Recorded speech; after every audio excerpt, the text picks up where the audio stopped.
Hello' everyone, বহুত বেছি ভাল খবৰ।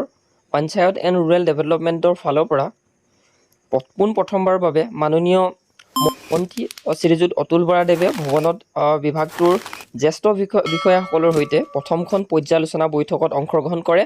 আৰু এই বৈঠকতে আমাৰ যিখিনি ৰিক্ৰুইটমেণ্ট হয় PNRD নতুন ৰিক্ৰুইটমেণ্ট প্ৰস্তাৱ দাখিল কৰে। ইয়াতে বহুতখিনি কথা জানিব পাৰিব, কাৰণ PNRDত নতুনকৈ গ্ৰেড 3 গ্ৰেড 4 পোষ্ট ওলোৱাৰ বিষয়লৈ বহুতখিনি ডাটা ইয়াতে আপোনালোকক মেনশ্যন কৰিছে। গতিকে মই আৰ্টিকলটো সুন্দৰকৈ আপোনালোকৰ আগত মেনশ্যন কৰিম। লগতে PNRD যিখিনি কণ্ট্ৰেকচুৱেল পোষ্ট আছিলে সেইখিনি মই এক্সাম ডেট আপোনালোকক যিটো ডেট দিছিলোঁ সেই ডেটৰ মতে এক্সামটো হ'ব, আৰু তাৰ বিষয়টো আমি শেষত আলোচনা কৰিম। গতিকে ভিডিঅ'টো শেষলৈকে আপোনালোকে চাই থাকিব, বৰ্তি থাকিব, যাতে ইয়াৰ দ্বাৰা সকলোখিনি আপোনালোকে জানিব পাৰে। গতিকে ফাৰ্ষ্ট আৰ্টিকুলতে উল্লেখ কৰিছিলে আজি পঞ্চায়ত আৰু গ্ৰামোন্নয়ন বিভাগৰ দায়িত্ব অৰ্পণ কৰা হয়। আৰু পোনপ্ৰথমবাৰৰ বাবে মাননীয় শ্ৰীযুত অতুল বৰাদেৱে ভৱনত বিভাগটোৰ জ্যেষ্ঠ বিষয়াসকলৰ সৈতে প্ৰথমখন পৰ্যালোচনা বৈঠকত অংশগ্ৰহণ কৰে। আৰু ইয়াতে বহুতখিনি কথা আছে।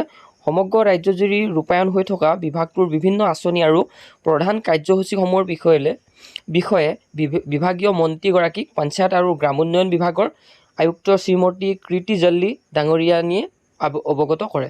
এতিয়া ইয়াতে আমি আৰু এটা কথা গম পাইছিলোঁ যে টাস্ক ফ'ৰ্চ, অৰ্থাৎ টাস্ক ফ'ৰ্চ এটা গঠন হ'ব। 3 মাহৰ ভিতৰত আমাক যিমান চাকৰি আছে তাৰ পোষ্ট ডিটেইল দিব বুলি আমি সকলোৱে শুনি আছিলোঁ। তো সেইকাৰণে কাম এতিয়াৰ পৰাই ষ্টাৰ্টে হৈছে। গতিকে ইয়াতে বহুতখিনি কথা ক'ব। সমগ্ৰ ৰাজ্যজুৰি ইয়াতে ৰূপায়ণ কৰা এইটো আমি পঢ়িলোঁ। ইয়াৰ পিছত মাননীয় মন্ত্ৰী মহোদয়ে বিভাগটোৰ বাজেটৰ ফলপ্ৰসূ ব্যৱসায় 100 দিনীয়া কৰ্ম পৰিকল্পনাৰ ৰূপায়ণ, অৰ্থাৎ 100 দিনৰ টাৰ্গেট, মানে 90 ডেজ বুলিয়ে ধৰকচোন, যিটো টাস্ক ফ'ৰ্চ বুলি আমি শুনি আহিছিলোঁ আৰু মই ভিডিঅ'ত দিছিলোঁ। যিহেতু ইয়াতে খালী পদ পূৰণৰ প্ৰক্ৰিয়া, তো তাৰ ইয়াতে খালী পদ পূৰণৰ প্ৰক্ৰিয়াৰ ষ্টাৰ্ট কৰা হয়। এতিয়া চাওক, ইয়াতে ক'লে খালী পদ পূৰণৰ প্ৰক্ৰিয়া, অৰ্থাৎ এতিয়া PNRDত যিমানখিনি পদ থাকিব ইয়াৰ বিষয়লৈ অৱগত কৰাব, অৰ্থাৎ সেৱা প্ৰদান ব্যৱস্থা অধিক শক্তিশালী কৰাৰ সন্দৰ্ভত কেতবোৰ নিৰ্দেশনা দিয়ে।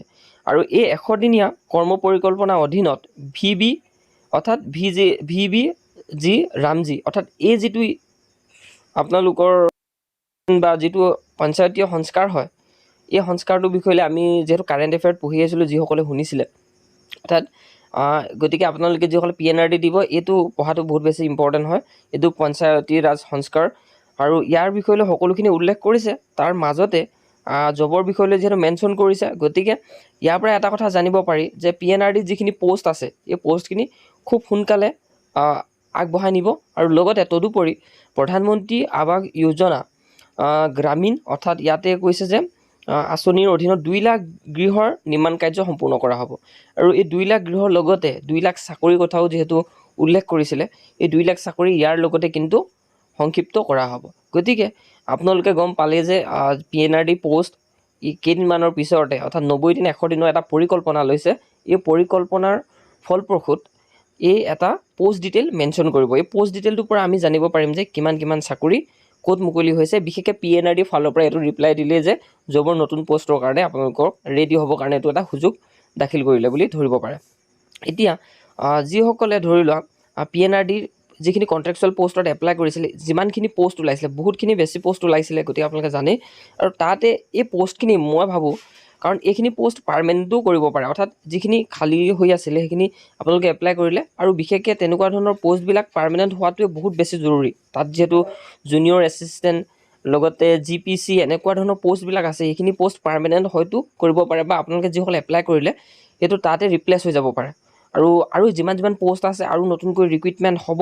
সেইকাৰণে বহুত অফিচত পোষ্ট ডিটেইল বিচৰাৰ বাবে ইতিমধ্যে আবেদন বা এপ্লিকেশ্যন আহিছে অফিচৰ ফালৰ পৰা। গতিকে ইয়াৰ পৰা জানিব পাৰি যে নতুন ৰিক্ৰুইটমেণ্ট প্ৰচেছটো 3 মাহৰ ভিতৰত আপোনালোকৰ এডভাৰটাইজমেণ্ট ADAD হওক বা PNRD হওক, এইখিনি কম্বাইন হৈ আপোনালোকৰ আগত দাখিল কৰিব। গতিকে আমাৰ চেনেলটোৰ লগত জড়িত হৈ থাকক, মই সকলোখিনি আপডেট আপোনালোকক দি থাকিম। আৰু আমাৰ যিটো হোৱাটছএপ চেনেল তাতো জইন হৈ থাকক, ষ্টাডি গ্ৰুপটো বা আমাৰ টেলিগ্ৰাম চেনেলটো জইন হৈ থাকক। বহুতখিনি কথা আপোনালোকে টাইমত জানি থাকিব পাৰিব, যাতে প্ৰিপেৰেশ্যনটো আৰু এটা মটিভ লৈ আৰু এখোজ ষ্টেপ আপোনালোকে আগবঢ়াই যাব পাৰে। তো ইমানে আছিলে ইনফৰমেশ্যন। ভিডিঅ'টো যদি ভাল পালে নিশ্চয় লাইক কৰিব, চেনেলটো ছাবস্ক্ৰাইব কৰি ৰাখিব আগলৈ, যাতে এনেকুৱা ধৰণৰ ভিডিঅ' পাবৰ কাৰণে।